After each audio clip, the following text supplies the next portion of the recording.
Welcome back to 10 Cents Podcast. I'm your host, Robbie Breout, and across from me on Zoom is my other co-host, Dusty Nixon, all the way from Tejas. And this week we have a guest. His name is Adam Nilsson. I mean, it's hard to argue, but it's kind of rude. I don't know what to say, man. It's great It's a series of unfortunate events. It's great to have a guest. It's nice. It's nice to have a third. You know, it's you can't just do a 2-man show all the time. So it's nice to bring in someone fresh and new that no one's heard of in a while. So we got Adam on. It's rude.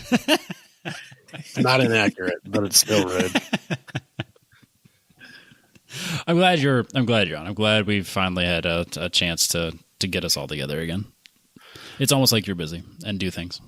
Yeah, and not things I really want to do either, but it's shaping up to be an interesting year at work, and I don't mean that in a good way. Yeah. So, is what it is. Gotta roll with the punches. Yep. This whole thing where we have to make money and pay for stuff Sucks. Being an adult sucks. kind of seems like it's a trap. Yup. I've definitely noticed that, like, oh god, I was talking to an intern. We had an intern, and then one of the new hires who was in town from New York the other day, and we were just bullshitting because they didn't know what, like, they were all. You're a new hire, Robbie. Well, I mean, like, young, like new hire into industry, like, okay, couple years out of college, like, okay, not necessarily a new hire, but like a young engineer. So they were talking punk ass. Yeah. So they were talking about age, and they were giving one of my coworkers crap about, it's like, I think he's like 37, and he's giving him a hard time. And then he's like, dude, you gotta bail me out. How old are you? And I was like, 36. And they're like, seriously? And then we had that conversation. I was like, you guys just wait. You're almost there. As soon as you hit 28, that's when you realize the world is shit, and then you're just grumpy all the time, and then you hit 35, and then your body just starts to fucking fail you. Yep. And they didn't believe me. I told them, you'll call me. They never do. Yep. You'll let me know when you turn 28 and you realize, fuck, he was right. And then when you turn 35, I was really fucking right. They never believe you. No, but they will. But yeah. What are you going to do? Yep. Just got to find ways to feel young again. I don't know. I mean, someone does, but I don't. Race cars. No, that's how you feel disgruntled and grumpy and sad. According to the most recent slip angle, it's bicycles, apparently. Bicycles. And counting calories. Calorie deficits. Abe is really into counting calories. Interesting. I mean, I'm all about mountain biking. Like, I need to get another bike. Nope, that's not what he's doing. He's doing carbon fiber road bike things. He's your favorite person in the whole world now. No, I'm his least favorite person because I'm honking at him to get the fuck out of my way. There is that. Get out of my road. Ooh, he should do that ride across Iowa thing. Right. Yeah, I mean that's the registered annual Great Bike Ride across Iowa. He doesn't drink enough, but yeah, he could totally do it. There's like a few diehards that he could get in with that don't drink that much. It's or at all. Like, I bet there's like, of the percentage, I bet it's maybe 5% are there to actually do the ride. And 95% are there to just drink every night, and it's just an excuse. I think 5% are there just to do the ride, and then I think there's probably like 15 to 20% that are there to do some drinking. Yep. And then the rest are there to do heavy drinking. Yep. How we don't kill more people in that every year is beyond me. Yep, it's insane. Because it's on highways. It's always the hottest week of the year. Yep. Always. A couple years ago, one of the shortcuts or like the ways to do it was up my road, like that gravel road. So you come over a hill, and all of a sudden there's a bunch of bikes that aren't normally there, and yeah, wouldn't have been my fault, but yeah, I guess it would have been my fault. It absolutely would have been your fault, Robbie. Yeah, wouldn't have seen him come and then just plowed right in. That's the bullshit thing about it. Crazy. Absolutely crazy. Share the road, sir. I was on my side. Yeah, they do need to share the road. If only Iowa had like probably nearly as many miles of paved bike trail as we have paved road. Man, just think of it.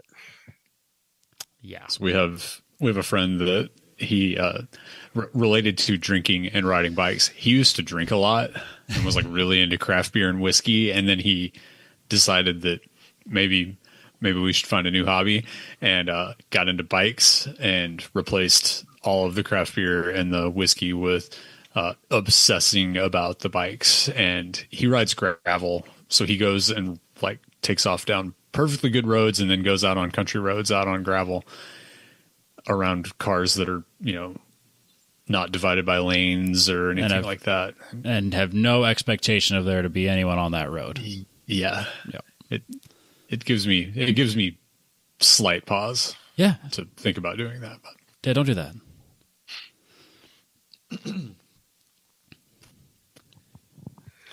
Should we open this up? I guess we've only been talking for like 6 minutes. Yeah, dude. It's not time to open it up yet. I'm sorry, I'm out of practice. Okay?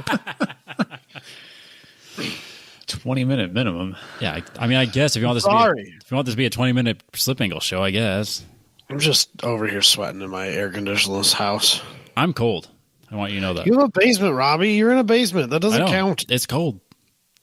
It's in a basement. That doesn't count. Yes, but it's cold. I'm not in a basement, but it's also cold here. Yes, but you have an air conditioner running too. All the time. No, I refuse. It's only May. Only May? Summer started already, Robbie. You certainly did not. It's going to be 100 degrees here. It was Wednesday, 85 degrees this weekend. Summer is here, buddy. We skipped spring. We went straight into summer. I will say that the insulation in this house is quite good because, like, the hottest point during my 80-something temp weekend was that my house, like, maintained, like, 74. It was really nice. And then if I got warm, I could just go to the basement. That's why I want a basement. It's great. Plus, there's there's so much room for activities. I just want to hide in there. There's so much room, yet you're just crammed up against that wall behind you. I know, because that's why I have so much room, is because I'm optimizing my space. I'm not going to turn the camera around. At least Flatham doesn't take up much space. No, he stays. It's in the name. Anyways. Yeah, I guess we can open this up already. I almost have this open up. There we go. Now I finally have it in Google Chrome, so it won't keep backing me out on my phone. Oh, I just realized that I don't know how to do this. Oh, hold on. I'm gonna try this. How about this? All right. You know how it does that weird, annoying sound thing? I'm afraid it's going to happen because I'm not using pictures. We're going to try it. I'm sorry, earphone listeners. It worked. All right, cool. Never mind. I found a workaround that it doesn't make noise when I open and close things on OBS. Nailed it. Yep. I'm learning technology. We're professionals. I know what I'm doing on this free podcast. Adam, where are you? All right. So this week, this is an old article. This was posted in March. It's fine.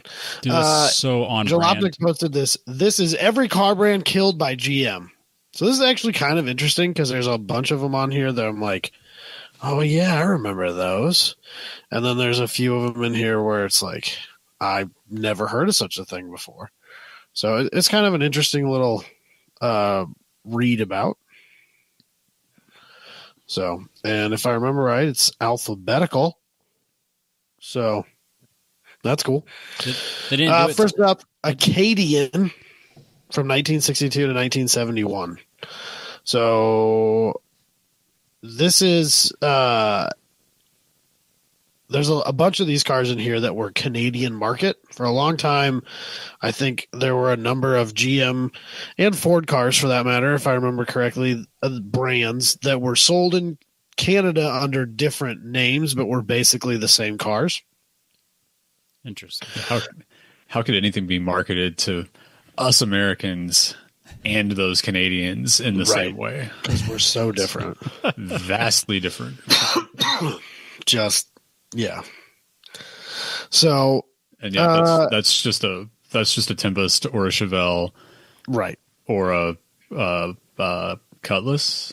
I think would have been the Oldsmobile. Yeah. Sure.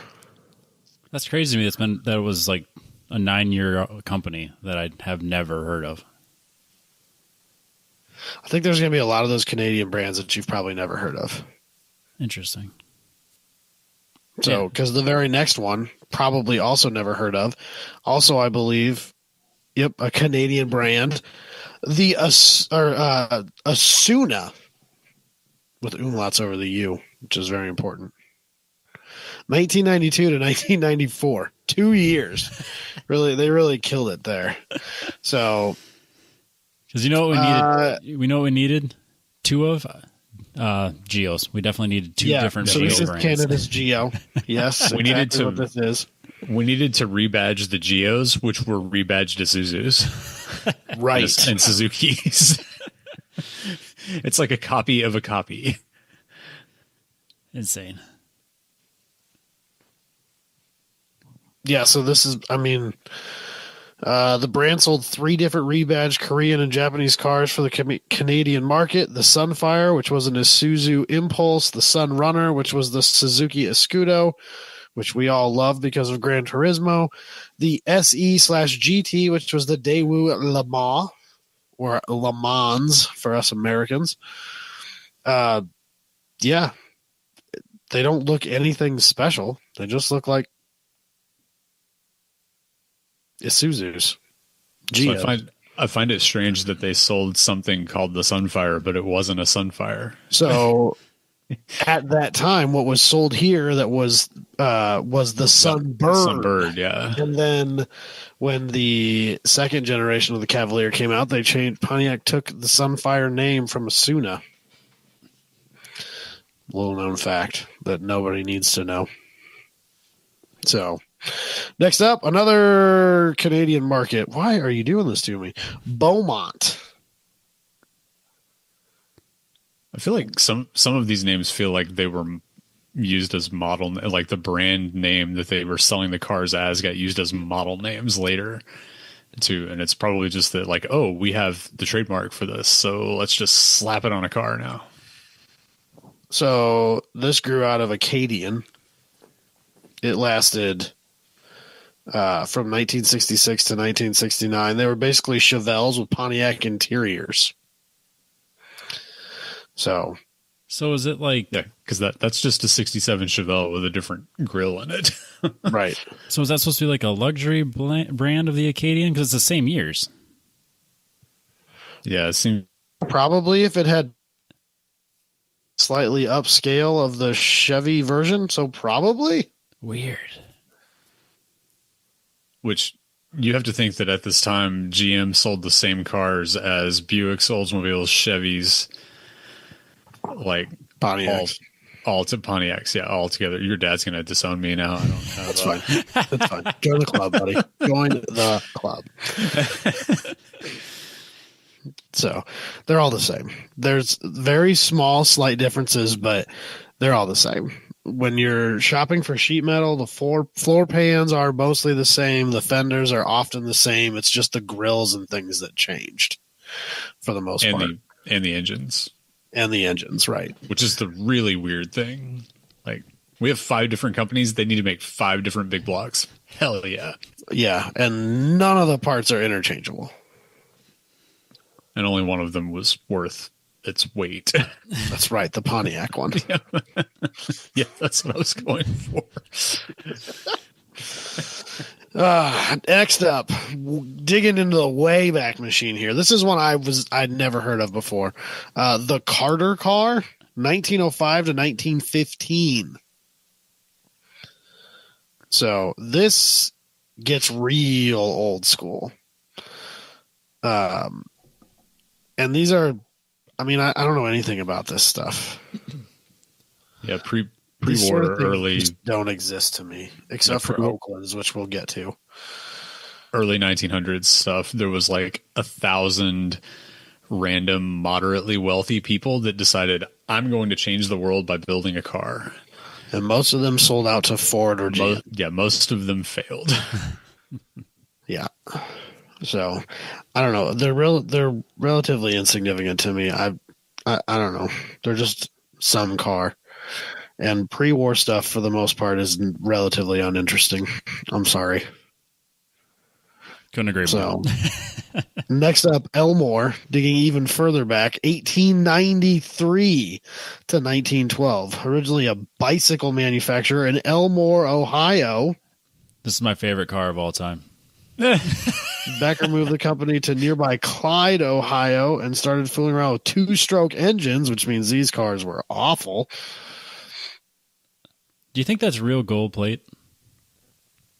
Or is it brass? No. Probably brass, yeah. Probably, it's brass era cars for sure. It's pretty badass, though. Brass era was a thing. Everything made out of brass is Automotive cool.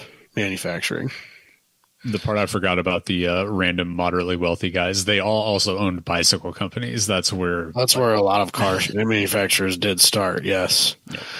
So another one I've never heard of, Envoy from 1959 to 1970.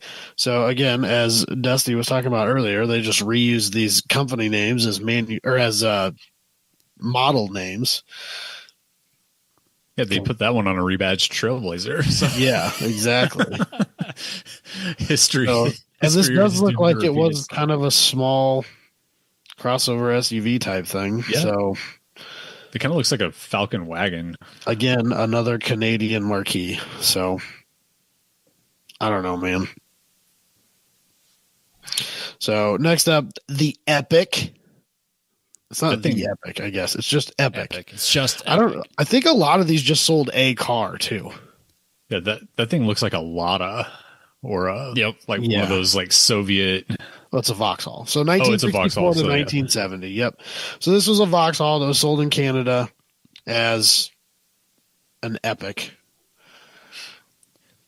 It did not live up to the name. Yep. No, not really. So You could put a lot of adjectives after epic success, epic failure. Epic failure. So Epic and Envoy were both axed in 1970 when GM started selling Vauxhall badged Vauxhalls in Canada. What a brilliant idea! That's bold. Again, it's a bold. How could we sell a European car in Canada? They're such different people. They came with slightly different taillights from their British compatriots and a reputation for rusting.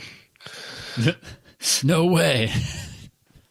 So, next up, Ewing, 1908 to 1911. Yet again, another car that another company that probably just made a car and just got absorbed by GM at some point.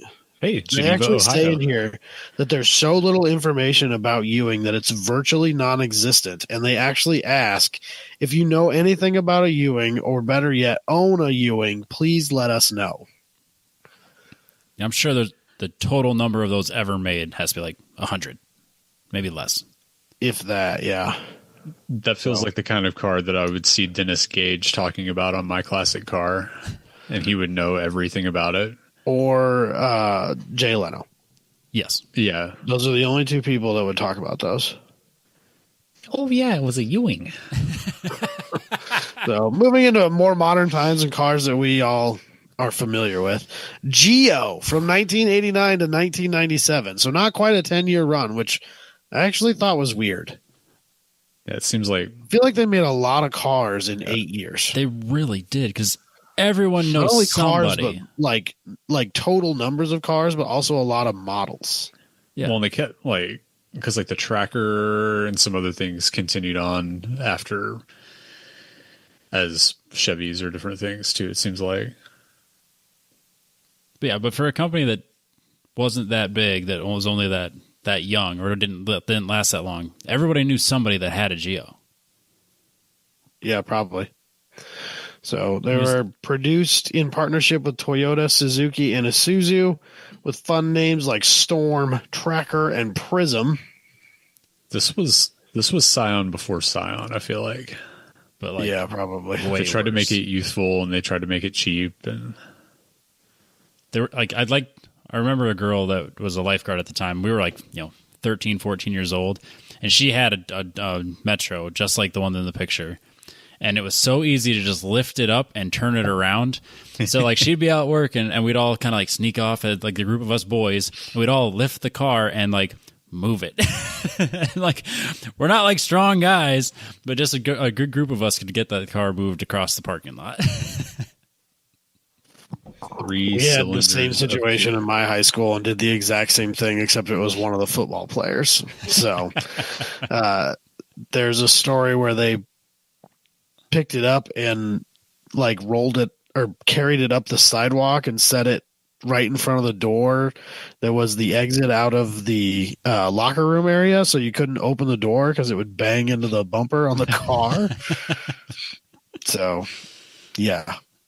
There was a couple of kids in my school that their like mom, I guess she got rear-ended in another kind of car, and they got a Metro, and they put like an external cage around it that was not very well constructed. It was not going to really do that much, and then put like the reflective stripe tape all over the back of it, and so we called it the safety car.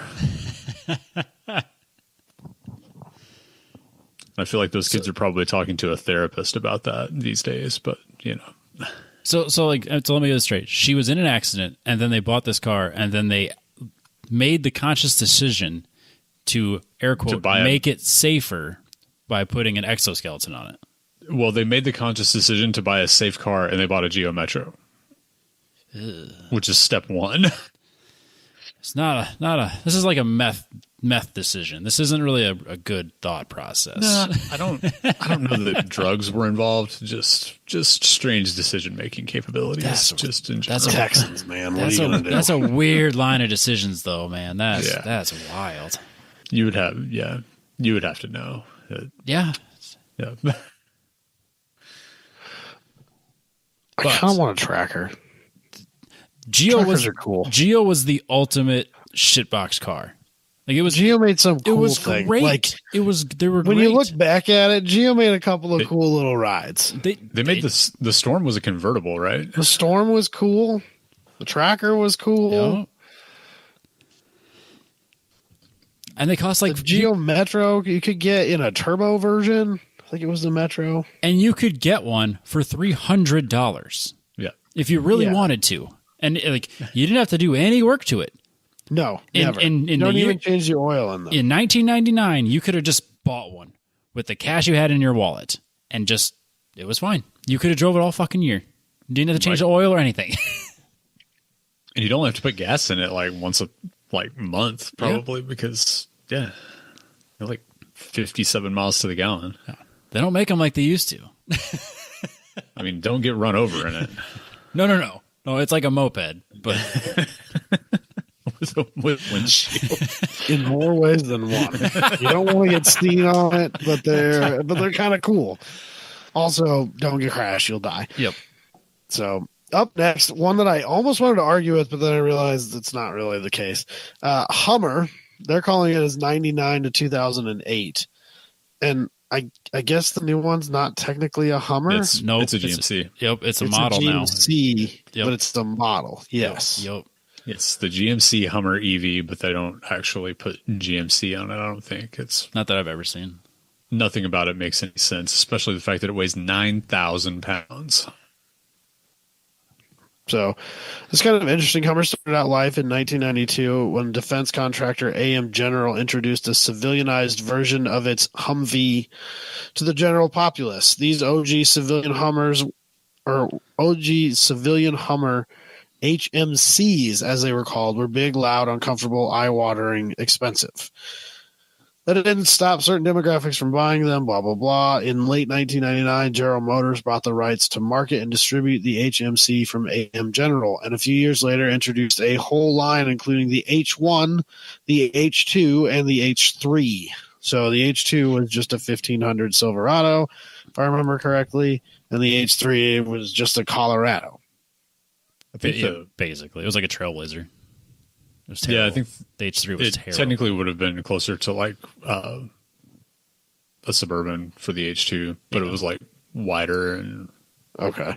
There's a house that I drive past to get to the interstate from my house, and there was a white, whatever the later year H2s were, and it's like a time capsule. It's in perfect condition, and it was sitting there for sale. And I told Jess, like, part of me wants to stop and see what they want for that. I shouldn't. It's terrible. I have no interest in actually buying it, but I want to know. I'd be real curious what they like, because I bet it has like no miles on it. So in my neighborhood, there's both an H2 that stays street parked, and there's a guy that has an H1 in his garage, like it's like soft top with the truck bed on it on the H1, and he also owns a key truck. That's amazing. So he has both. There's an H1 like kit truck, question mark, kit car, whatever you want to call it, that I think was built on like the Explorer or Expedition chassis. There's one of those, or there was one of those here in Nevada. Interesting. I haven't seen it in a long time. I don't know if it just got parked or if it's gone, but it was a kit car. It was not a real, but it was more big. Sure. And obnoxious. I think Ian that used to do Extreme 4x4, I think he did one of those on one of his newer shows, like Four Wheeler TV or something like that. It seems like a strange thing to do. Especially when they existed and they weren't right. It wasn't like they were like, I mean, when they were brand new, they were crazy expensive, but it wasn't like you couldn't buy a used one for like whatever you were going to put into your kit. You could just go buy one. And you're like not getting the beneficial parts of it. Like the only reason it's kind of capable off road is because it has portal axles and that kind of stuff. So right. Like you're not in a diesel motor with a boatload of torque. But you're putting it in like this little, I can't remember if it's an Expedition or an Explorer, but either way, it's not a very big chassis with just a regular run of the mill 4-wheel drive system and a best case scenario, like a little V8, Ford V8 from that era that made like 200 horsepower. Yeah, no good. So that was kind of a strange deal. So this is kind of interesting. And obviously Hummer died during the 2008 economic downturn and GM's government bailout. However, strangely, while beloved marquees like Pontiac and Saturn, which I don't know if Saturn was as beloved as Pontiac, I might be stretching it, were simply thrown in the dustbin of automotive history, GM actually tried to sell Hummer to various outside players, but all those plans fell through, and the marquee was finally shuttered in 2010. Huh. So that's kind of weird. Yeah, it is odd that they wouldn't have found a buyer. Like I think it's more odd that they tried to find a buyer for that one.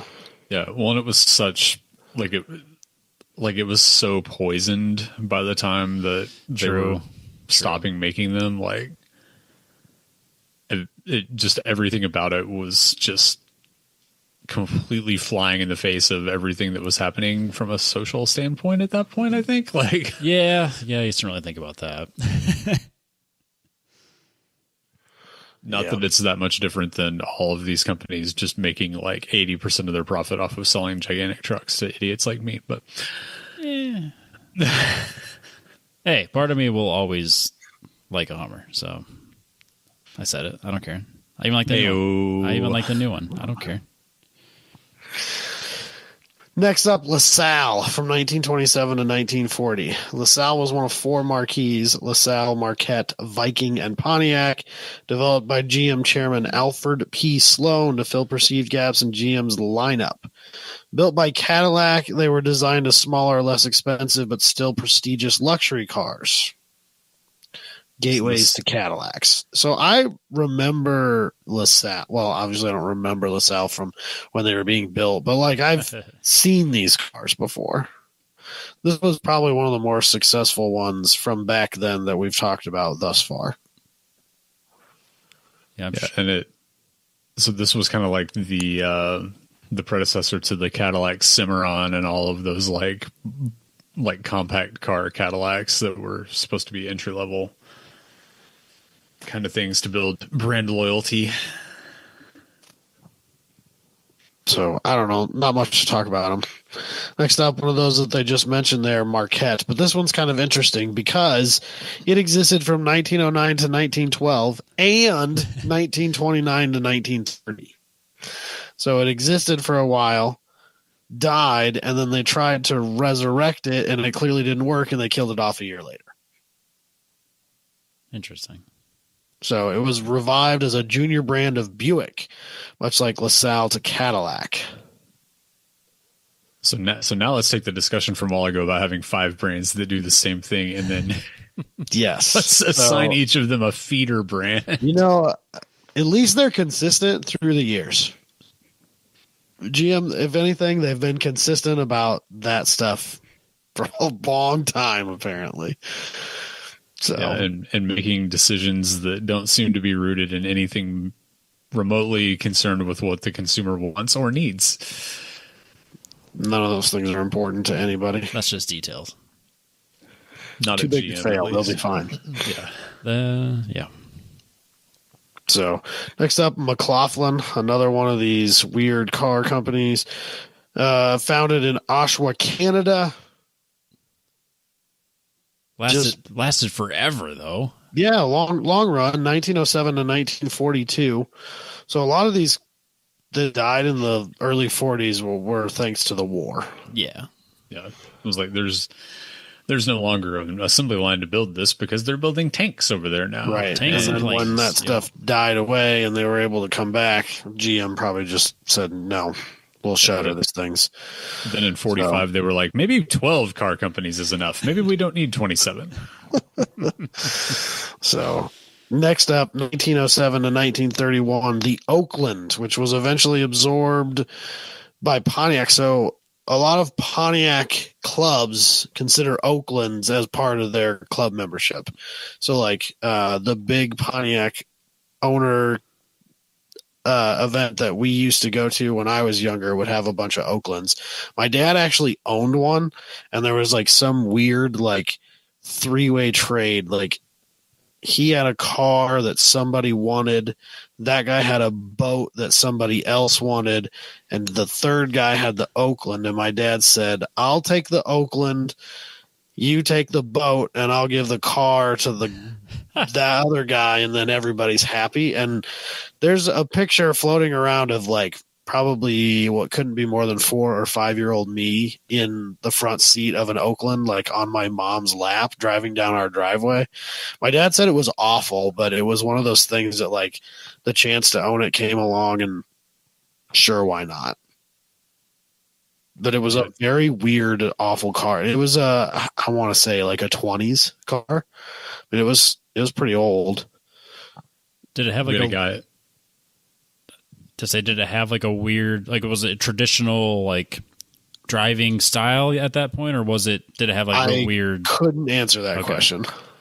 I bet it has like a thing in the middle of the steering wheel that does ignition timing, and you probably have to like pull something to do a compression release before you start it. And Yeah, I'm sure it's like the gas and the brake are like the opposite, or like this would have been the time when like all that stuff wasn't standardized yet. So I mean, yeah, I want to had you didn't have to crank it to start. then it might have been old enough, or new enough. I don't remember. I know that it was a Cadillac that was the first vehicle to come out, now considered the standard like cockpit layout, if you will. Sure. With, gas, brake, clutch, that sort of stuff. I know it was a Cadillac that was the first one, but I couldn't tell you what year it was. No, and once you get to like early 1900s, obviously I don't know the specifics on a lot of things that back then, but I remember that would have been right around that time. Yep. So interesting though.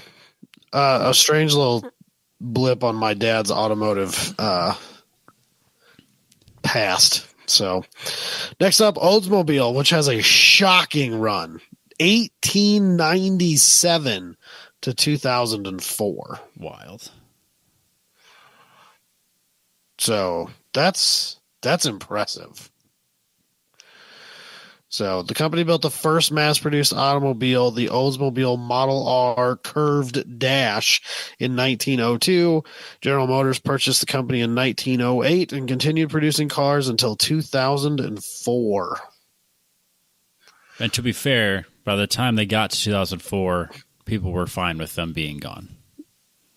Yeah, the last Yeah, it was pretty rough. 25 years of that was pretty generic. And They were also pretty innovative. They were the first car company to use chrome trim, first compression engine, first overhead valve V8, first mass-produced front-wheel drive car, et cetera, et cetera, et cetera. So they were, I mean,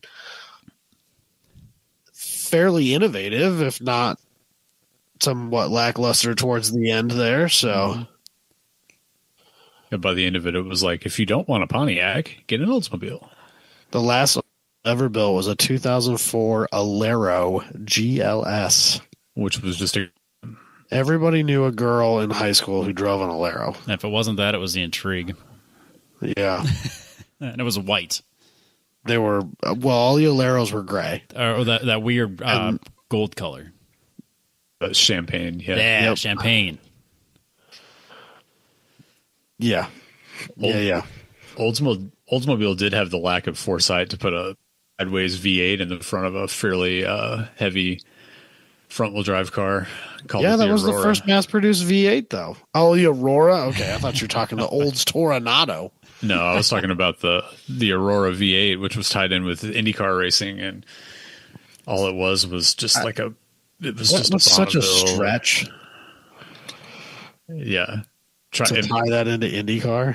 I mean, other than the business relationships that are being created, Cadillac being in sports car racing doesn't really make a whole lot of sense to me either. But No, you're not wrong. I'm not mad about it's it. going to make. Yeah, it's going to make even less sense when they're in Formula One with it. But Yeah, it's fine. So, next up, 1926 to 2010, Pontiac. Womp womp. So, a moment of silence. Yeah, this Yeah. is the biggest tragedy of it all.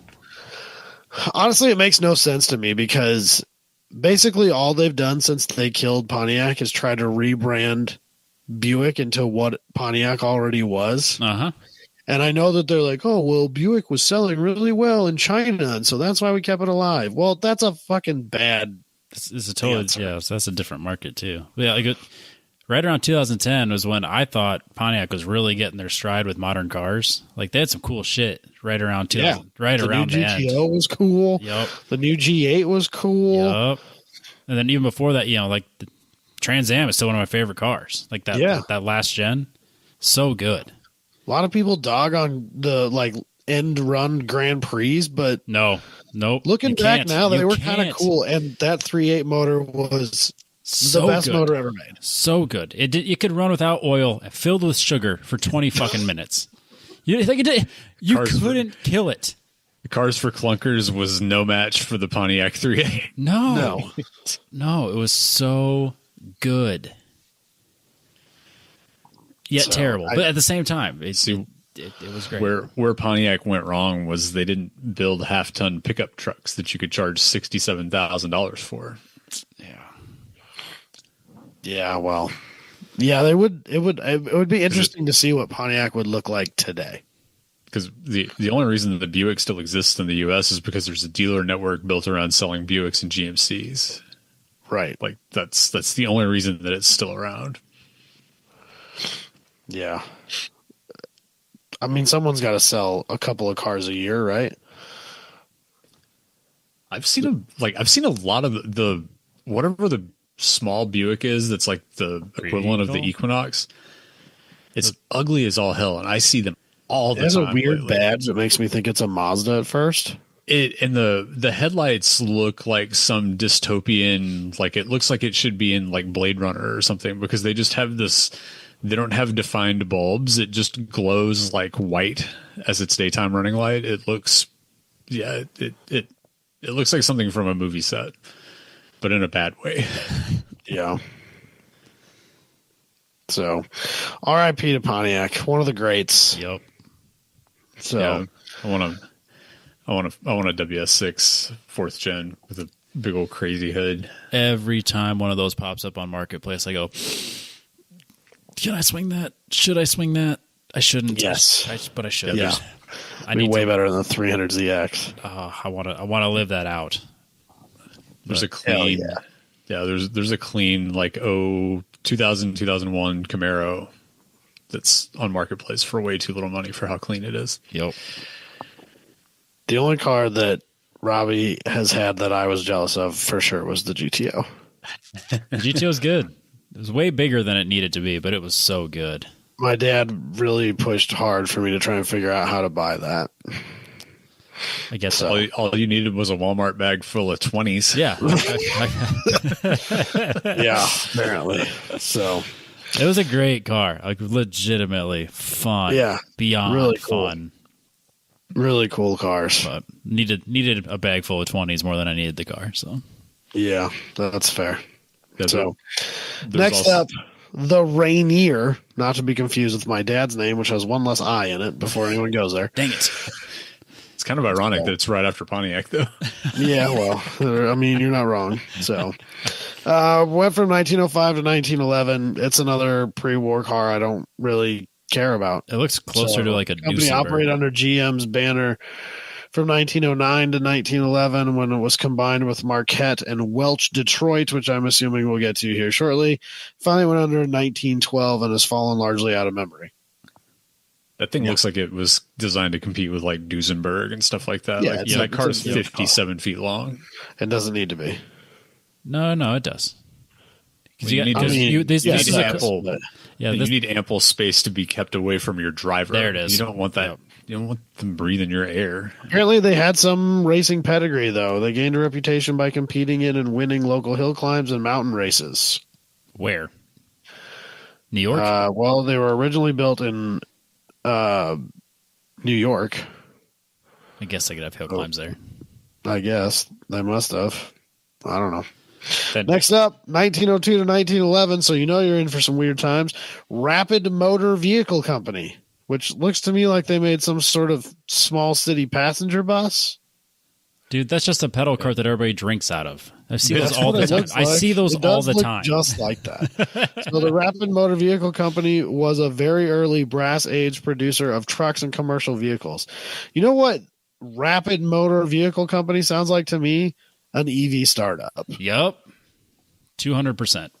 GM needs to bring back the Rapid Motor Vehicle Company and sell me trucks and commercial vehicles that are EVs. I mean, they're building a really big, weird commercial EV truck right now, and it's like $85,000. Nope, that's not where I'm at. It's a prime name candidate for this rapid motor vehicle. I mean, but it does kind of fall right in line with where they're going with like the Spark, the Sonic, the Rapid. The rapid. You know, it just fits. Don't tell me it doesn't. Do they make either the Spark or the Sonic No idea. anymore? I don't think they do. They peaked in 2015. That's all that matters. It'll run forever. So this is actually kind of interesting. Billy Durant bought Rapid for General Motors in 1908, and in 1911 it was combined with another truck company, the Reliance Motor Car Company, into a new truck producing marquee called General Motors Truck Company. GM Truck would GMC. eventually become the legendary GMC, which is still producing trucks. Wow, interesting. So that's kind of cool. Because Buick dealers need trucks to sell. Well, something's got to keep them afloat. So, next up, the Reliance Motor Car Company from 1904 to 1909. Yet another just strange, weird thing. The horseless age. Yeah. I mean, I don't, So I don't have anything to say about them. Let's just move on to the next one. So the fun thing whenever you see a car ad from 1900 something, you have to read it in that like newsreel guy. Yes, absolutely. Let us tell you, Mr. Agent. You're really So- good at that, by the way. 16 horsepower and Fallout, lots to apparently. spare. You played a lot of Fallout, I guess. Oh god. So, Saturn, finally. 1990 to 2010. So, a 20-year run. The updated Geo, basically. Saturn was, quote, a different kind of car company developed by GM in the early 80s as Project Saturn to compete directly with Japanese imports. With its no-haggle dealerships, plastic-bodied cars, and whimsical, quote, homecomings, Saturn felt like a breath of fresh air when it was launched. So earlier, whenever I said that Geo was the first run at Scion, this was actually the first run at Scion. Apparently. This was we're going to totally disrupt the way that cars are sold. And then within like 10 years, they were just selling them the same way that all the other cars were sold, and they were rebadged Opals. So it's amazing to me how many people I have to regularly argue with about the fact that the Pontiac Saturn cars that the Saturn version of those cars are the lesser ones, because everybody is wrong about that. And I don't know why everyone thinks that the Ion is better than the Cobalt, which is a Chevy. Okay, fine. And the Sky is better than Solstice, because they're clearly not. You're clearly wrong. No. Yeah, the Sky was the Solstice is and the better bounds car. better. I can't even fathom looking at those two why there are so many Sky fans. I don't get it. Because if you look at them with your eyes, you can see why. The Sky was better. No, it wasn't. Inside, it's the same car. Everything's the same. And then when you use your eyes and you look at them, the Sky is better. No, it's not, and they're also wildly different inside. The whole dash is completely different. Completely different. Sky is probably actually less claustrophobic than what the Solstice was, because the Solstice was a claustrophobic car. Yes, the Solstice is very, very small inside. They definitely, yeah. That's my parent. The one that my parents had, they did like a 3-hour road trip in it. Did they have a Solstice or a Sky? A Solstice. Yeah, base Solstice, which was still a fun car, even though it was gutless. But we had an 06 the first year, which with the 2.4 and the manual transmission was the only way you could get them then. Yeah, that's what theirs was too. And they did a trip, and by the time they got back, I think my dad had to like go have corrective chiropractor appointments for several weeks afterwards, because the car just like demolished him. He said it didn't matter where he moved the seat, it didn't matter, like he was wrecked by the time they got back. I remember reading through the owner's manual, and it had like the cubic footage of the trunk space information in the owner's manual, and it's so the gas tank is basically in the trunk. Yes. Like there's this big hump in the trunk, or square really in the trunk, which is the gas tank. And then when the top folds down, that's where it fits on top of. And like, I don't remember what the number is, but it's something hilarious, like 0.97 cubic feet when the top is down. With the top down, you cannot get groceries. My mom would joke about it actually being a really good grocery getter car, because she had to put everything in the passenger seat, which means that she only bought what she needed, and she didn't buy all the like impulse things that you buy when you go to the grocery store. And that in all reality, it was the best grocery car because it was so small. You had to be smart about what you were buying, which is it's like the same reason that Katie and I do Walmart delivery now, because we buy so much less dumb shit. Because I'm not walking through the grocery store going, yeah, that looks good, I'll eat that. Yeah, I need a bottle of this. Yes, I'll take 2 bags of those. Pork rinds, hell yeah. Exactly. We save so much money. Yep. So that was the Solstice was my mother's mid 2000s version of Walmart delivery. We'll be walking through the store, and I'll be like, man, that sounds good. Oh no, I'm hungry and I'm at the grocery store. Do you know how many bags of things, half-eaten bags of things I've thrown away because I didn't actually need them or want them, but my stomach told me I needed or wanted them? Plus, if you're at the grocery store, you should get yourself a treat for getting groceries. So that's when you leave with ice cream you didn't need, or that Kit Kat, or Payday if you're at them. Hell yeah, bro. Still the best candy bar. I don't care what anybody says. I got a bag of them in the house right now as we speak. We know. So let's try and rip through the last few of these. Scripps Booth, 1913 to 1923. Yet again, just another thing. That sounds like a Apparently, whiskey they were company. luxury cars that they sold to well-heeled Detroiters. Started off with cycle cars, quickly moved into producing actual automobiles. Described as light and luxurious. So, whatever. Nope, no idea. So, next up, Sheridan, 1920 to 1921, had a hell of a run. So, up until 1919, General Motors was content with buying other companies and having them build cars instead of building its own. That changed in 1920 when Sheridan was formed, the first brand created by GM from scratch. Sheridan was the brainchild of Billy Durant, built in Muncie, Indiana, and hawked by Hetty Rickenbacker. 2 Sheridan models were built, one to slot between Chevy and Oakland, the other between Buick and Cadillac. Unfortunately for both Durant and Sheridan, Durant was sacked in 1920 just as production started, and Alfred P. Sloan, uninterested in dealing with Durant's expensive pet project, pulled the plug on Sheridan in 1921. So, that didn't really work. Yeah. 1 year. Yeah. So, next up, Viking, 1929 to 1931. So, Yep, another 2-year run, 3-year run. they have like really small runs. Crazy.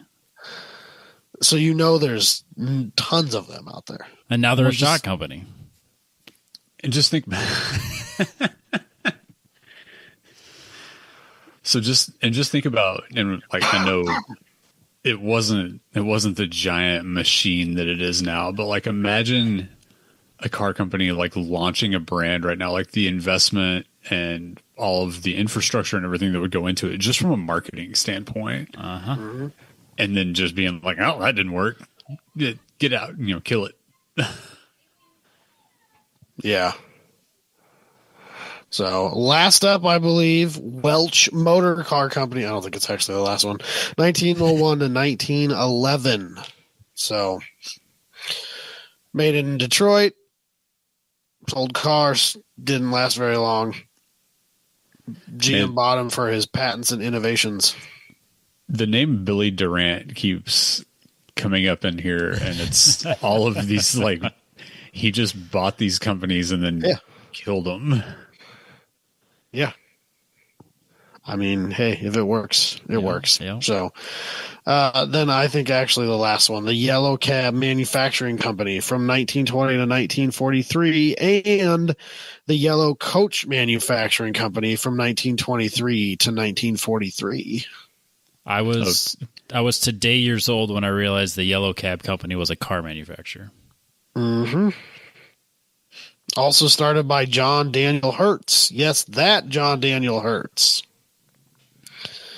So that's kind of an interesting history, actually. Was he the founder of the Hertz Donut Company? No, Hertz Reynolds. Probably not. And also the name Billy Durant keeps coming up in here because he's the guy that founded General Motors. So like it makes sense. It makes sense that Well, apparently he was outed and some Sloan guy was put in who did a bunch of the same shit that Billy Durant did and was probably the reason he got outed. But whatever. So, I don't know. There's some interesting ones in there. Who knew that Hertz started out as a car manufacturer and also Yellow Cab made their own cars? I kind of knew that, but yeah, there's some interesting stuff in there. Kind of cool. Lots of brands I've never heard of. Lots of brands I'll probably never hear about again. Yep. Is what it is. But I mean, a lot of brands. Yes. I kind of wonder if that article could be made for any other like large company. Yeah, I mean that's the American way. I mean, I'm sure it's not just the American way. Well, but I mean that's for that's automotive the stuff, okay. But yeah, I mean it's just that's how you do business. You just combine and kill. I mean, I think Volkswagen probably Yeah. you could probably do that a lot with. Mercedes, I can only imagine having been around for so long, there has to be that kind of history with it. Sure. Ford, I mean, I don't know that Ford's had a ton of offshoot brands or brands that they've swallowed up, but I could be wrong. I'm sure they do, but yeah, nothing's coming to mind. But at the same time, they've had like Mercury and they had Mercur and Lincoln. And so maybe there is a lot of Ford brands I'm not thinking. I know there was a lot of Canadian market Fords, just like there were Canadian market GMs. So, And plus, so there's a section on their Wikipedia page that has quite the list. yeah. So Autolite, did you know Autolite that makes spark plugs? Spark and all plug, that kind of stuff? that That was sort of thing. Yeah, that was a car brand from 61 to 73. Jeez. And they From 1961 to 1973. Really? and they sold to Somewhat Bendix. Recently, even. Yeah, they sold to Bendix Corporation, which is the company that still makes like the car parts under that brand. Yeah. So to just run through a bunch of them quickly: Comet, Continental, Edsel, Fordson, Mercury, Mercur, the Canadian brands were Meteor, Monarch, and Frontenac. Frontenac had a 1-year run, 1960. Probably means something in French. Yeah, probably. Troller, FPV. Technically, they own part of Mazda, which that shouldn't really be listed here. They owned De Tomaso and Moto Guzzi at different points. Yeah, in the 70s, they Pantera was a Ford powered car, wasn't it? Yeah, so like in the 70s, they went Italian crazy, I guess, probably after Ferrari kind of told them to buzz off. But so a lot of this stuff it's not necessarily things that they owned and killed. It's just stuff that they owned parts of at different times. Like Aston and Jaguar and Land Rover are also on here. Right. Which I think GM probably has a pretty long list of those situations as well. Yeah. For sure. So, But yeah, currently just Ford and Lincoln. I know. So there's a interstate rest stop just 10 miles north of my interstate exit here on Interstate 35 that has a bunch of bricks that go all the way around the like outside of the building, about say 3.5, 4 feet off the ground, and the bricks have different like names and pictures embossed into them, and they are defunct car brands that were from Iowa. Jeez. Which no one's And ever heard of. There's probably 15 to 20 different brands. Jeez. It's such a weird thing, but I know there were lots of them.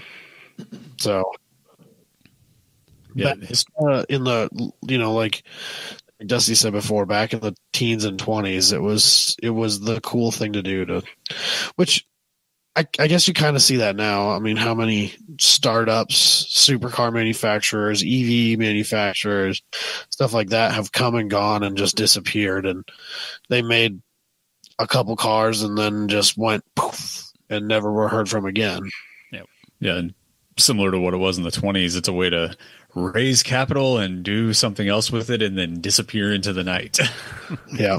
Hookers and blow mostly, I would assume. Yeah.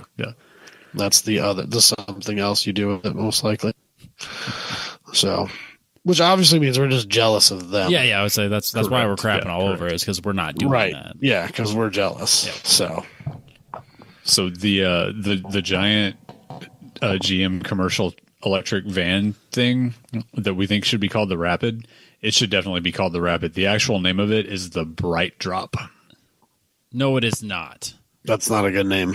which I think that's the name. It was a startup company, I think, that GM bought, and they just kept the name from the terrible on it. That's not a good reason to keep it. Terrible. I mean, it's ugly and huge and weird, so it kind of deserves a weird, ugly name. So it kind of works out.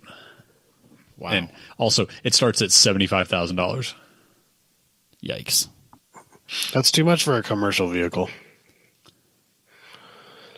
It has 614.7 cubic feet of cargo space, though. Good God. Okay, that's kind of hilarious. Okay, so technically, it's $53,000 with the tax credits that may or may not. Yeah, so are they still thing doing that? soon. Like, that's a legitimate question. Like, are they still doing that? I think it's in limbo. It's probably only going to be available on the Teslas soon. Yeah. Wow. Well, So- since we have a guest, Adam, like, Oh, what have jeez. you been up to? I personally, not a thing car related, honestly. But I do have kind of an interesting story. It's really more my dad's story to tell, but I'm going to tell it anyway. Works for us. Because there's some cautionary things that everyone, I think, should hear and learn from. And also, I mean, we got to talk about something, right? Sure. Yeah. So, we've talked about it a little bit before, I think, maybe possibly, but apparently I've never taken any pictures of it, so maybe we haven't. My dad bought a 1950 Pontiac Gasser last fall. I remember he was looking at that or a GTO, like a 65, 66, something like that GTO. And he was also talking about turning the one that he'd gotten into a gasser at one point. Right? Yeah, and I think And decided that it was too it nice. didn't take him very long to realize that that car was like in nearly perfect original condition, and B, I don't think my dad was looking to take on that level of project at a retirement age. I think my dad is more right now in the mind space of buying somebody else's partial project and finishing it out the way he wants it than trying to turn a car into a race car, which I think honestly makes a lot of sense. So, but he was originally like kind of on the fence about this car, not really that interested in it. And the GTO was more his thing. And then I guess the guy who had the GTO was kind of an asshole. It was actually not his car. It was like his neighbor who had passed away or some relationship, something of, I don't remember exactly the details, but it wasn't actually his car. He would sell it for the previous or for the family of the previous owner. And that always ends up getting messy in some yeah, point. and he was being kind of a dickhole about it. And then my dad told me, like, oh, this 50 Pontiac was, I don't know, Tennessee, Alabama, Mississippi, like some southern state, right? Like it was from his house, it was, I think, a 10-hour drive ish to get to this place. And I remember talking to him, I think on my way home from work, and he told me that he wasn't that interested in it, and he probably wasn't going to even go and look at it. And then he called me at like 3:00 the next afternoon and told me that he had loaded the trailer and he was on his way home with it. And I'm like, what? Okay, whatever, dude.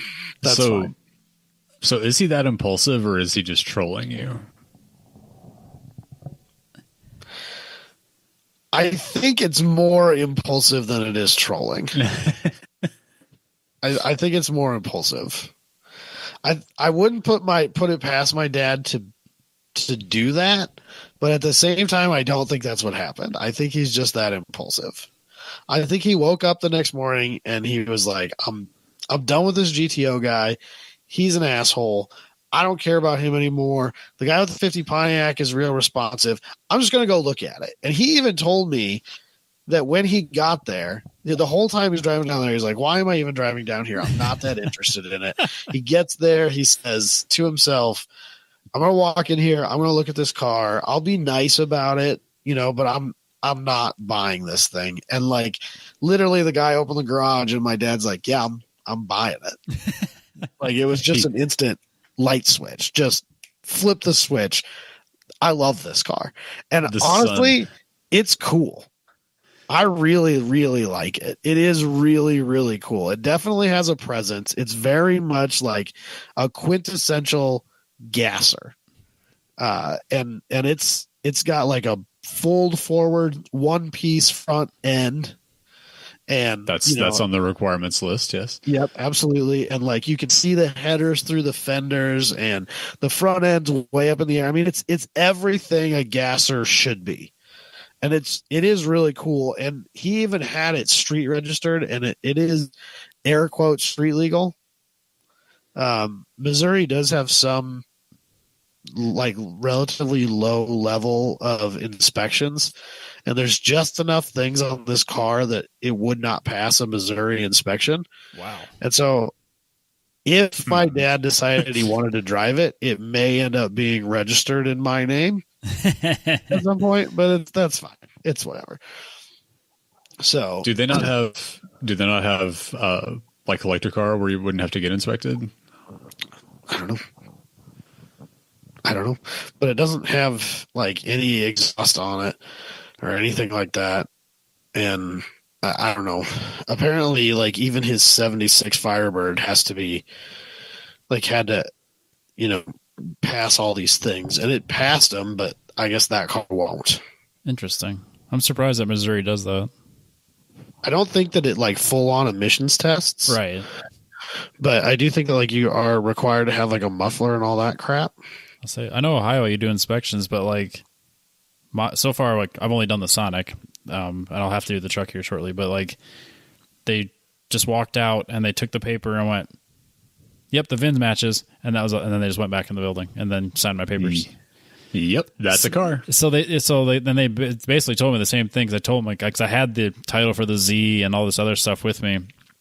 I think it was just the Z and the trailer at the time, and they were like, Yeah, just come back with the truck, the trailer, and the Z all together, and we'll just inspect all three at the same time.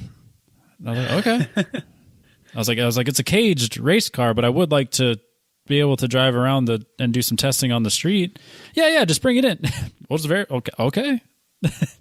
So I'm hoping they're that. I actually I kind of am in support of basic. Sure. Yeah, very, very basic for the sake of safety inspections.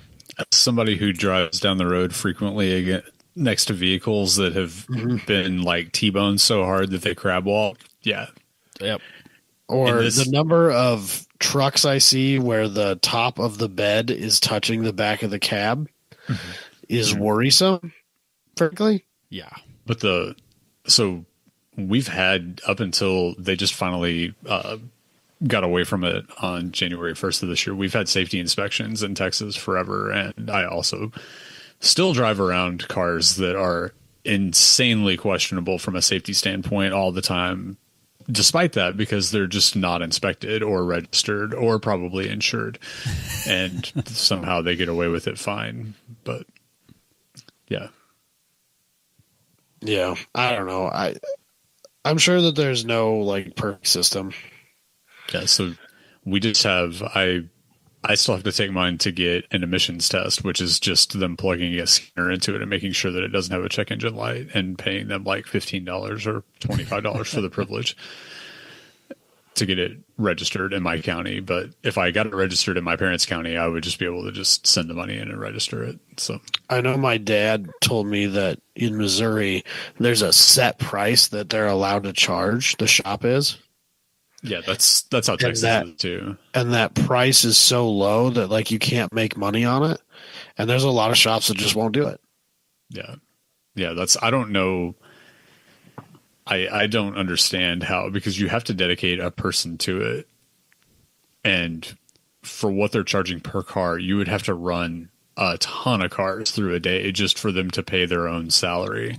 Well, I think that unless they're also finding shit to sell. Like, oh, well, you're going to find all these things that are wrong with these vehicles and people are going to fix them and you'll make all this extra money by being able to charge for those services and like, or not. Yeah. No, they're not. That's not how it works.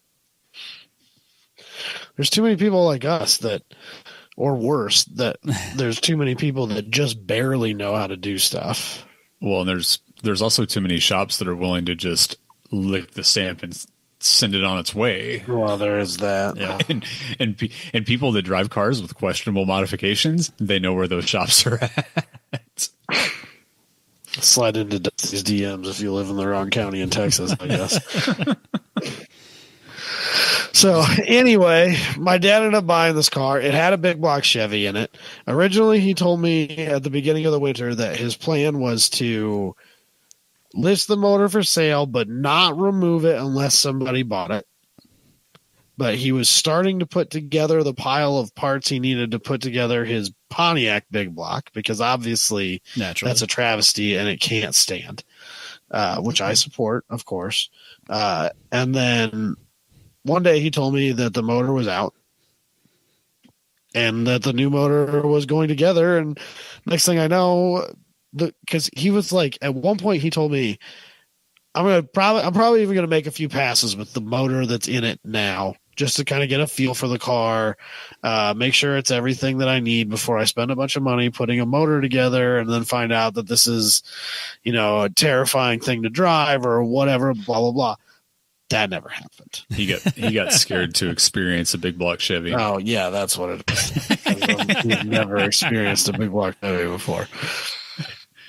So that's sitting on a stand in the corner of the shop waiting to be sold because nobody's bought it yet. If you're in the market for a mildly worked over big block, hit me up. And he got his big block Pontiac put in there. And then the track closest to him,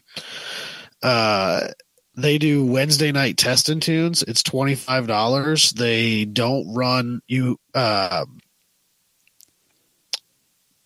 If I remember all the rules correctly, I might be a little wrong on this because I'm working off of memory here, but I think what he told me was they never run cars side by side, and that allows them to not need medical staff.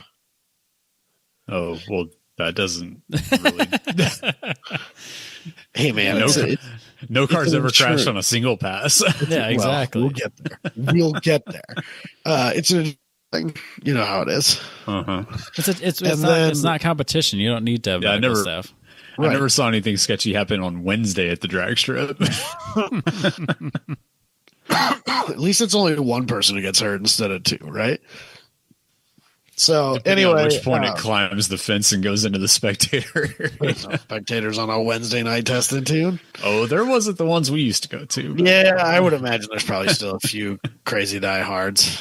So, but then I don't think they like run times or like you get a slip, but I don't. It's pretty loose. They're like sweeping the starting line, and that's about it. Yeah, for the they prep. don't do any prep at all. They just give you some water in the burnout box and sweep the starting line and slap you on the ass on the way by. That's about all there is to it. So, but that's fine for just trying to shake down a car in the spring. I mean, that's really all a person needs. And $25 is kind of hard to argue with, which for in theory, essentially unlimited passes within that time. You can literally just hot lap it. If your car's running well and everything's going smoothly, you can just hot lap it. So, but first pass out, he runs through the burnout box, gets into the stage or gets staged, gets up on the trans brake, lets it off, runs through the 8th mile. I feel like, okay, I'm trying to think here. I think he made it through one pass. Oh, I know what it was. The first weekend, trying to think of all the misfortune that he's had and trying to get them in the right order here. It's been a deal. Yeah. He's gotten a bit of Adam Nielsen luck for this car so far. I feel bad for him for it, honestly. But he made it through the first full pass without any issues, but then realized that it spit the alternator belt. Okay. Which that's literally the only accessory on the motor is the alternator. So it's literally just the crank pulley and the alternator, and that's it.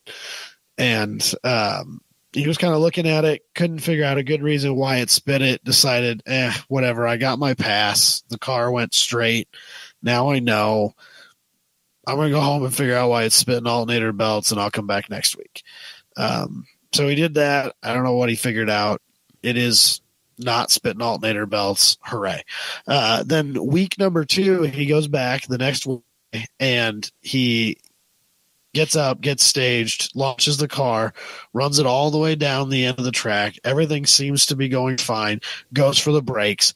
Nothing happens. And when I mean nothing, I mean his brakes didn't work at all. Straight to the floor.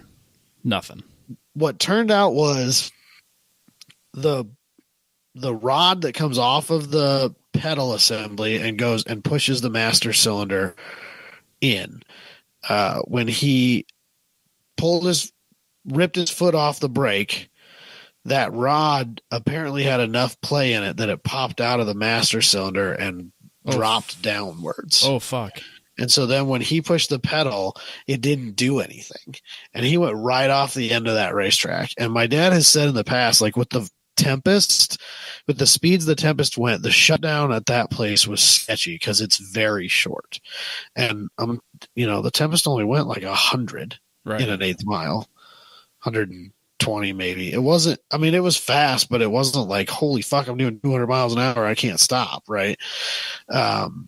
So it's kind of got a notoriously sketchy shutdown. And then I guess it goes into a field with some terraces. And I guess he hit one of those terraces and was airborne with the car. Oh, geez. And it kind of went a little bit sideways. And I don't know how he didn't roll it. And that's basically what everybody told him is like, you with a car that's that high in the air, that top heavy, no brake whatsoever, airborne, dug in, how didn't you roll this thing? And I'm not kidding you. I don't think he fixed anything except obviously the brake. Sure. Now there's a stop on the brake pedal now. So that problem's fixed. But I don't think he had to fix anything. I was down there that following weekend. That was the Wednesday before Easter weekend. So I was down there that following weekend. We put the car up in the air on the lift and we got underneath it and we looked at all of it. And this is the first time he's ever really, really inspected the chassis on this car. And there's a couple of things that look a little tweaked or a little bent. Sure. But we came to the conclusion that all of those things have been that way for a while, that none of those are new. Might have just been gasser things. Right. Exactly. And there's some stuff that when he got down to it and looked at it okay, I could straighten those things out and I could fix those things. But that didn't happen Wednesday night when I launched this car off the end of the terrace at the end of a racetrack. And I genuinely don't think he replaced anything on that car. So did how it survived, I don't understand. This is from the makers of buying a carburetor at a swap meet and putting it on there and the car running perfect. Right. Yeah. So did he just get at the end, hit the terrace like a Dukes of Hazzard, and then just right into the mud? Or I don't know. How did he even fucking stop? That's what's crazy. I don't know. That's crazy to me. Awesome. Don't get me wrong, but that's crazy. We all know someone who's oh yeah, I lost my brakes. No. You had something. Brake. It just didn't work as well as you're expecting it to. I lost. Yeah, he had nothing. The pedal was zero. The pedal was still connected to something when you lost your brake. Yes, right? Exactly. Yeah, he had brake fluid, and so it wasn't working as well as it should. He had brake by wire, but the wire was cut. Right. So he had Bluetooth brakes. Yep. And they were not functioning correctly. How he managed not only to not roll that car, but literally do no damage to it. Insane. Is absolutely beyond me. I don't know how he did it. So we decided there's nothing wrong with the car. I think he just put it back in the trailer, and I think he took it back to the racetrack again, the following Wednesday or maybe the Wednesday after. This has been over the span of a number of weeks at this point. So then 2 times ago that he got down there, rolled the car off the back of the car, and then went to fire it up, and he heard a bunch of clanging noises and shut the car back off. And the guy next to him said, "You just spit a bunch of bolts out from underneath the car." And my dad crawled up underneath it, and it turns out that a bunch of the nuts that are on that hold the flywheel to the torque converter, okay, came loose. Oh, weird. And it turns out that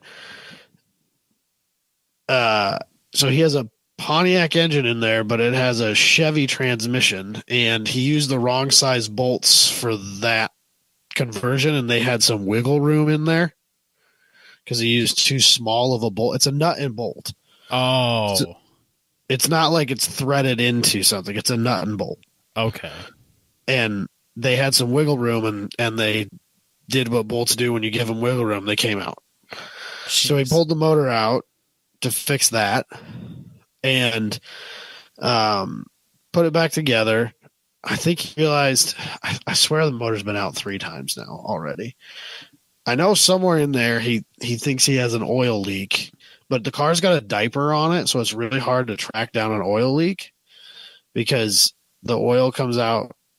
Sometimes it comes out the front of the diaper, sometimes it comes out the back of the diaper, and it's just like a drip here and there. So it's a race. Yeah, it's a race car then. That's fine. Right.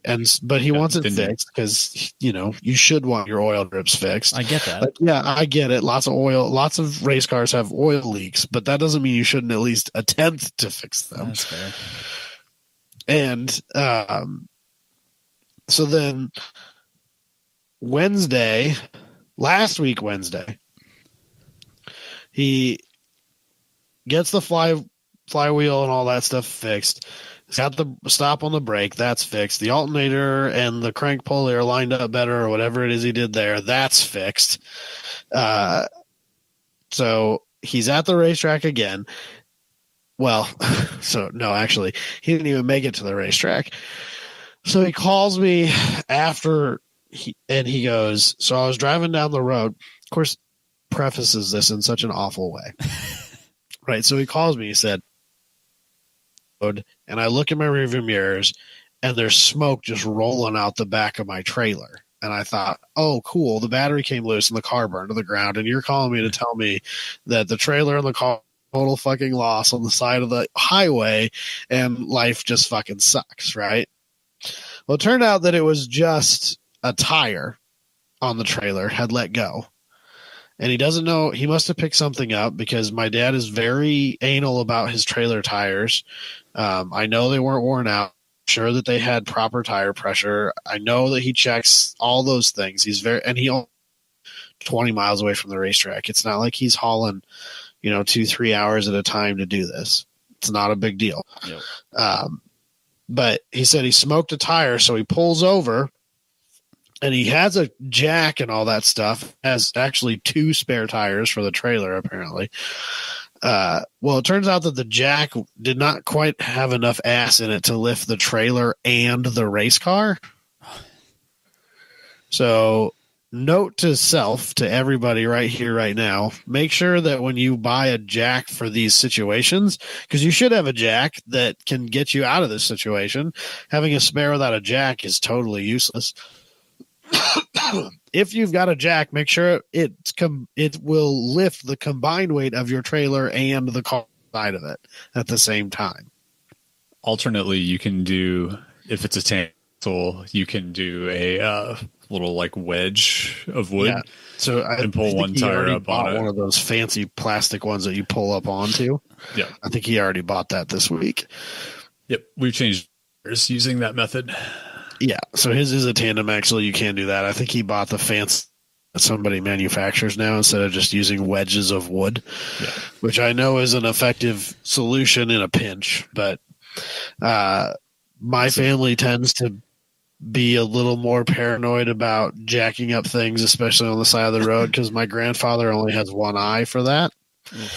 Jack slipped out from underneath a tractor and hit him in the side of the head and popped an eye out in like the early 80s, and now he's got a glass eye. So my family tends to be real paranoid about that kind of stuff. I have a toe that won't bend because of a roadside jack incident also, so yeah. If you drop a floor jack on your foot getting out of a trailer, it's not a good thing.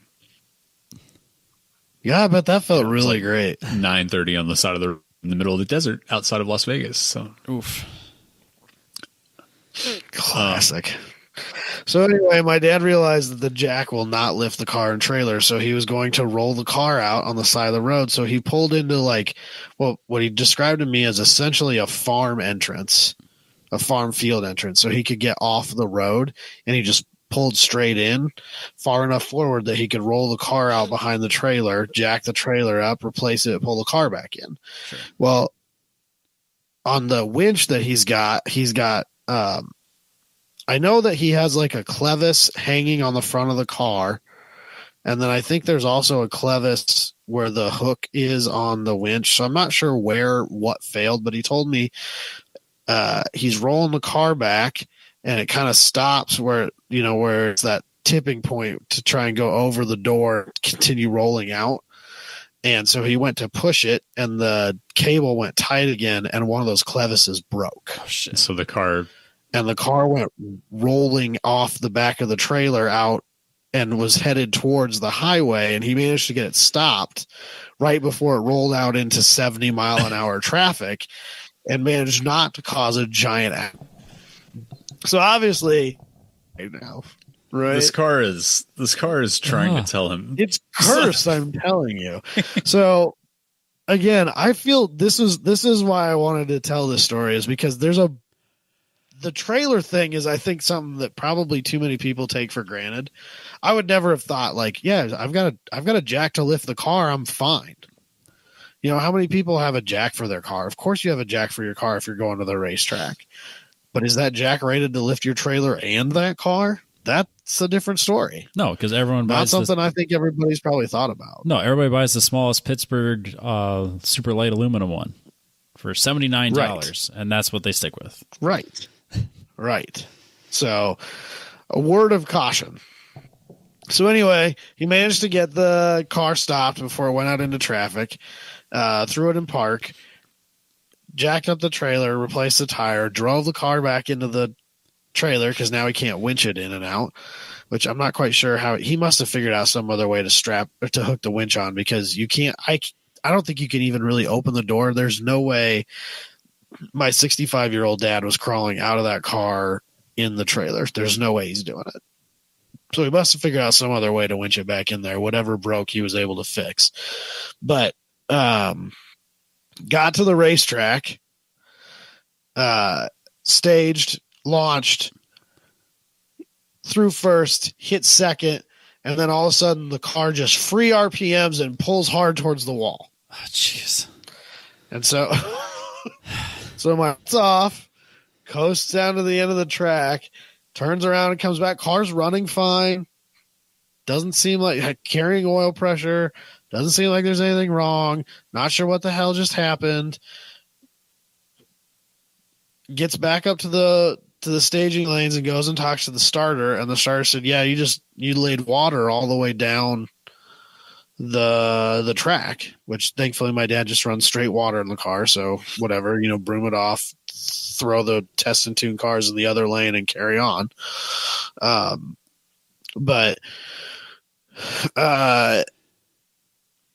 he's not sure what's up with that. Turns out that, or so he calls me and he says that he got the car home and he was looking at underneath the hood, and the headers were coated, I think ceramic coated, and the driver's side ones have clearly gotten hot. The passenger side ones have clearly not. They're not the same color from one side of the engine to the other. So he's like, great, I've got something stuck in the coolant passages in this motor, and the passenger side is not cooling properly, and something's getting jammed up, and it's building a bunch of pressure, and it's launching it out the radiator cap or something like that. Yep. Also, he had like a 0.9 rated spring on this radiator cap, which seems hilariously low. It just says 0.9. So we're not sure if that's pounds or PSI or probably bar. Yeah. Could be bar. That makes sense. Because I never thought about it being bar. It's 0.9 bar, because the other, like, quite often you see like that makes sense, 1.3 bar, I think, is pretty common. Yeah, that's like 12 or 13 pounds. Yeah, 0.9 is 13 pounds. Yeah. Yeah, so that makes more sense. Because I was like, Dad, there's no way it's 0.9 pounds. No. There's just no way. And like, I can't even imagine that it's 0.9. Yeah. Moderately warm. Okay. You can't even turn the car over and it's puking out the radiator cap. He's like, well, the puke tank was empty. I'm like, yeah, you got a 0.9 pound radiator cap. Of course the puke tank's empty, Dad. So bar makes a lot more sense. I think you might be onto something there. He told me he just bought a new one. Yeah. He said, I'm not dealing with this. I just bought a new one. That's fair. All right, fine. But bar makes more sense. Bought a good American one with PSIs on it, baby. A standard that somebody actually can follow. So he told me he was going to start, or he told me he would start the car up and he'd do it without the radiator cap. And you can look down on the radiator cap. And I don't know, for any of you shitbox owners out there, if you've ever looked at a radiator cap on a car that has a blown head gasket, but it's a pretty obvious thing. Like you can see there's a lot of bubbling and boiling going on that shouldn't happen. Like if you have a good car without any head gasket issues and you open the radiator cap when it's cool and not under pressure, obviously, you can see the water flowing, but it's just flowing. It's just water. What it's doing, right? It's just water. It shouldn't look like a hot tub in there. Right. But when you've got a head gasket leak, it looks like a hot tub. Well, Dad said when you start the car, when it's cool, it doesn't look like that. And he said that he let it run for a little while with the radiator cap off, wasn't having any trouble, nothing weird going on. He wasn't really sure what the hell. And then he shut the motor off and it launched water so high out of the top of the radiator that it hit the ceiling and splashed all over the shop. Oh, weird. So we had one of the times, it might have been like the very first time that we started my truck, it like airlocked. Yeah. And so we were running it with the radiator cap off until the thermostat opened. And then like thermostat opens, it fills, everything's like flowing the way it should all the way through. And then top it off, put the cap on. And something about the way that it airlocked, it launched out of the radiator like that. Not like crazy violent, like coat the roof launched, but like it puked stuff everywhere. And I freaked because it was like the first time that we had ever started something for the first time with me involved. And you just assume that you've that you've already blown a head gasket and that the motor is already junk. Well, I didn't know enough to assume that. I just something was not correct. Right. So, long story short, the motor came out again. I believe this is the third time that the motor's come out of the car since it was put together. So he's getting good at it at this point, kind of like Robbie with Z transmissions. Yeah. Well, so the front clip is one big piece and it flips up. You can literally like sit on the tire and do whatever you want with this motor. Like it could not be more convenient to work on if you had purposely designed it with convenience in mind. And like he said, he can pull that motor in under an hour by himself. I believe that. No problem. Now remember, there's 2 wires that run this motor. It's a carbureted motor and one fuel line. Yep. Right. And one, so there's two electrical wires and a fuel line and a couple of radiator hoses, and it's out the door. And it's got a front plate and a mid plate, and so it's not like it's hard to put this motor in and out. It is very easy. It probably takes him as long to get the front end off the car by himself as it does to get the motor out, because I imagine he probably has to get the front end off to get enough room to get the cherry picker in there and get the motor out. I haven't actually talked to him about his process, but that's what I'm imagining, at least. Safe assumption, yeah.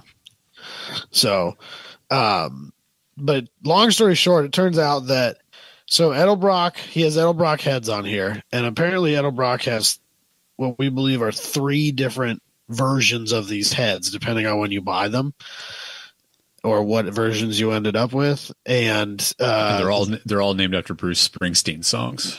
Is that a thing?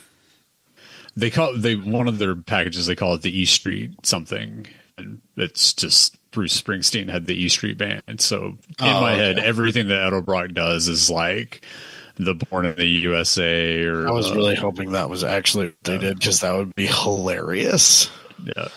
But apparently my dad has the newest version thereof for these heads, and ARP hasn't quite got the measurements figured out for the head studs, and it's not clamping properly, and it's clamping well enough that at idle it's not an issue, and then when you put the motor to the sky, it back pressures through and blows water out the top of the motor, is pretty much what he's figured out.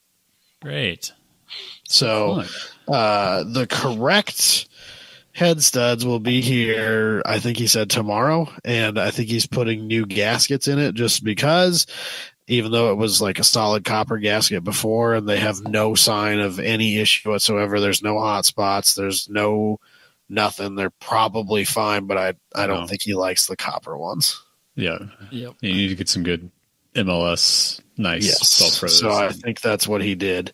And then the other thing is that he's 90% certain that his oil leak it has a single piece oil pan gasket that he's like, it sounded like a really nice, convenient thing, but I don't think it seals properly. So he's going back to the old style of like a multiple piece one where you have to kind of like put some gasket maker dope in the corners and do all these things, but at least he knows it'll seal. It's a pain in the ass, but it won't fucking leak anymore. So it is what it is. And then hopefully, God willing, this car will go back together and just run after this. It sounds like he's got most of the teething out of the way. I would hope at this point. I know, but at some point, something's got to give, right? Like, that's what I say about the Z. So I don't know. Well, so the interesting thing about buying a car that someone else has like built 2/3 of is you get to do all the teething things, but you get to learn what all they did right and wrong. Yup. That's not really what he did here. No, Technically, that's his engine. He bought a running, driving, ready to race car and then backed it up to 2/3 completed and then redid it himself. Yeah, but like he didn't put the master cylinder in it, did he? No, that stuff what I kind of wonder is he let off the brake a little bit nicer, and my dad just like yanks his foot back and just lets that brake pedal slam upwards, and maybe the guy launched that car differently than my dad does, and that was enough to jolt it out of there, whereas the way he did it never did that. That's the only thing we can come up with. I don't know how that happened. I'm shocked that it can even do it. That's right. That's crazy to me. Yeah. Which, and if it's the stock pedal assembly, like it's not. Should okay. Is it like a factory assembly out of something else that was like cut out and grafted in there, or is it like a Willwood kind of thing or something like that? It's definitely not a Willwood thing, but I also am not sure that it's actually like a factory brake pedal. I think it might have been a made in your own garage kind of type of brake pedal. I could be wrong about that, but I do think that it's just like one of those like little, like maybe 2.5 or 3 inch diameter circle pedals. Is the brake pedal. It's definitely not a factory pedal, but it's not like a Willwood pedal or anything like that. Yeah. Interesting. But I don't know, man. Period correct. Is right good in some areas. Yeah. Brakes, fire protection. There's some things that we can update. I agree. So I don't know. It's been a deal. I don't know. I feel bad for him. I really do. And like, I live just far enough away that I can't really come down there at the drop of a hat. And my life is so busy that I'd like to go down there and, go racing with him and stuff like that. June 7th, which is a Saturday, the day before my birthday. There's a big gasser event at Eddyville that I'm going to go to with him, assuming that he's got the car back together and has made a few safe passes at that point, and we know that the car is operational and good. But that'll be fun. He really, at this point, thought that he was going to be a few weekends into the car already, and here we are, having only made one full complete pass, and that technically still had its problems because it spit an alternator belt. So Yeah, but he's fixing all the problems. Like by the time Eddyville Yeah. rolls around, he'll have like 3 or 4 weeks of passes on that yet. He's fine. that's kind of what we're hoping. So Yep. Just race car stuff. Yeah, this is totally Yeah. that's just how it goes. yeah. So I don't know. Yeah. Cars are dumb. He said that himself. It happens. It happens. Definitely happens. So if they got anything from the podcast, it's that cars are dumb. Yep. Yeah, the first event my dad did with the truck this year, I didn't go out with him because we had something else going on. And he texted me. He's like, "Well, I was sitting in grid, ready to do my first run, and it died. Just would not." It was like just spitting and popping and like chugging black smoke, and he didn't have like in the Camaro we had the big Pro Dash so we could see all of the stuff with the Holly stuff, and he didn't have his laptop readily available, and he got it back over to the trailer and got it home and figured out that an O2 sensor decided to die just right then. I'm gonna die right now. You're about to do the thing that you want to do with me, and nope. Great. And not, like you don't have just an off the shelf O2 sensor. You have fancy boys. Oh, we've carried spares, but that's not an easy trackside repair on a truck that's that low. Yeah. That is a self-inflicted problem. Yeah. And it was one of those like Worth it. Don't get me wrong.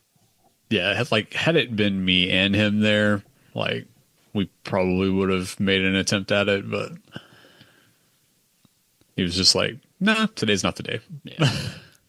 And you'll definitely have those days. Yeah, and then so at the end of the month, I'm bringing it down here to do a Cars and Coffee, and I'm debating whether I want to drive it an hour away to autocross it, or if I want to load it up on my trailer and take it an hour away and go autocross. I'm probably going to be a wuss and trailer it down there because it's No one in here is going to judge you. I would too. For that. I would do the same thing We would have judged you previously, until we got but burned. we've had too much time at this point. We wouldn't got- judge you anymore. we get older and weaker. Right. The drive. 9 years ago when this podcast started, we'd be judging you real hard. Yep. Today, nah, dude, I don't know why you wouldn't trailer it. Yeah. Y'all did judge me for taking a fit on a trailer to an autocross. That's though. different. That's That's a totally fit. different. That's different. That's the fit. That's totally different. A fit with no motor mounts. Yeah, they don't need those. That's fine. Those are not important parts. No, the but- motor doesn't weigh enough for it to fall out. No, the guy that was about, or the guy that would have judged you was the same guy that drove his 240SX, lost the clutch, and basically welded the clutch to the flywheel by the time he got home, and smelled like nothing but burned up clutch for like a week and a half. That guy would have judged you. This guy, having gone through that, take the trailer. Take the trailer. It's not worth it, man. It's not worth it, man. The biggest thing is like It's a judgment-free zone. if I get down there and something does happen, then I have to have her come get me. So there's an hour. Yep. That's And then I- way worse than than trailering it. Well, no. So I have to have her come get me and then me come back and hook up the trailer and then drive. And it's like a that's 5-hour ordeal by the time it's all said and done. When you said her come get you, I thought with truck and trailer, not in the Blazer, so you can go home and get the truck and trailer. Correct. Yeah, dude, that's not Yeah. worth it. An hour Not to each mention way. with that hour drive back with her. I mean, Oh, that's she's just when going the to be, war starts. she's going to be laughing at me. right. But- She's not going to be sympathetic. No. She's either going to laugh at you and make fun of you incessantly, or she's going to be pissed. One of the two. Because she was busy with There's something no important. in between. And this will be the same. This will be the same irony that I'll ever feel if I'm in a car on a track that's on fire and I have a fire suit sitting in the bag in my truck. Yep. It's like there was a perfectly good trailer like 5 minutes down the road. Me about 30 minutes to load it.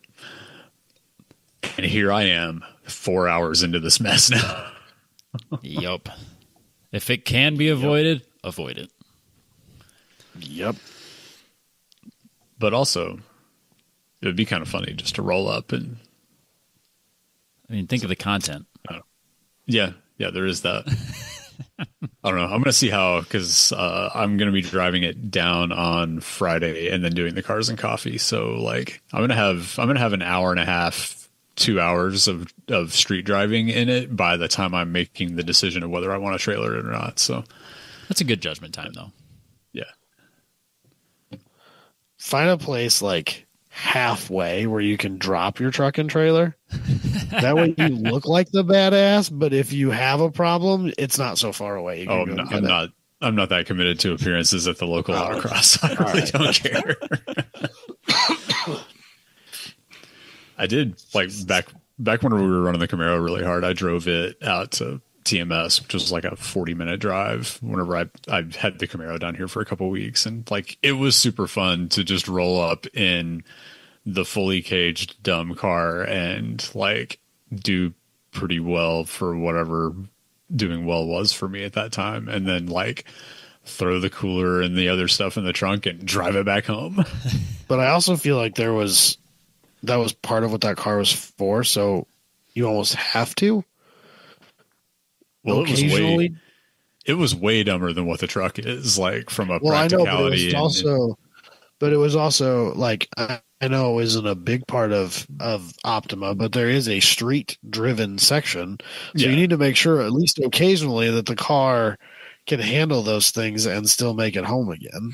Yeah, and which it never was so extreme that we were that worried about it on the street, other than just the comfort aspect of it, because it was loud and hot and crawling in and out through the cage and all that stuff. But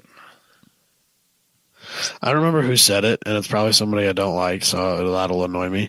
But somebody at one point said that a car isn't good unless it takes you at least 20 minutes to explain to somebody how to drive it. Mm-hmm. And that includes, like, you know, how to start it, how to get it moving, how to do this, how to do that. Like there's a huge list of things that you have to do that you might not realize you're doing to get it moving. How to close the door. Right. Yeah. All these dumb little things. Like, if it starts making this noise, that means this. Just fix this real quick. Flip that switch. Turn this dial. Whatever it is you got to do. But if it doesn't take you at least 20 minutes to explain to somebody how to drive that car, it's not a very good car. And I feel that. I'm just thinking about when I dropped the Z off at the body shop. I'm like, okay, when you open the doors, you have to.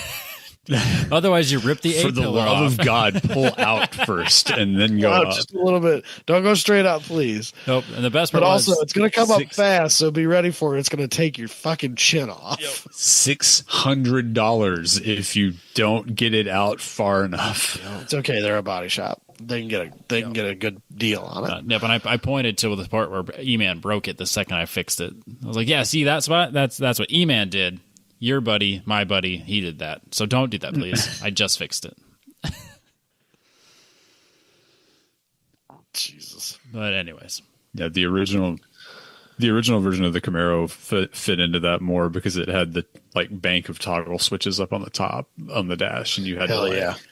All good cars also have a bank of toggle switches With no label. Ignition, That's an fuel, absolute must.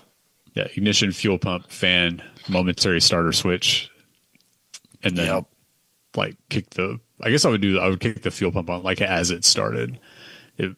It was so cool, and then we went to fuel injection, and it was just turn the key on and hit the momentary starter, and then you're good. That's not fun though. Nah. Yeah, it was Cool thing that. Go ahead. and like industrial toggle switches in a sheet metal dash, like click, click, click. Oh, yeah. Click. Yeah. A good kathunk every time. Yeah. Yep. Another thing that I think is cool that my dad does on all of his cars, and the Omni actually had it when I bought it, is a start button under the hood.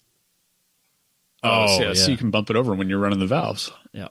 Or when you're trying to tune the carburetor out a little bit to fix whatever problem it's giving you.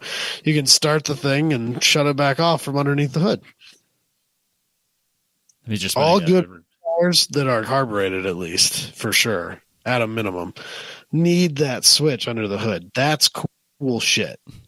Yeah, which we just have a starter button box that jump from the battery over to the starter solenoid. So Nah, it's up on the firewall somewhere. It's hidden. You got to find a place where you can't see it, where nobody it just looks nonchalant, like you just hit the button and it's hidden somewhere. That's when it's max coolness. Chef's kiss. So, should we shut her down? I think that we did a show. Yes. Let's say I think we did 2 shows for the length of shows we've been doing lately. No, we had a full show last week too. But thank you for coming on this show, Adam, and being a good guest. And yeah, anytime. Just let me know. I'd love to come on more often. And on that note, we'll catch Adam and everyone else next week.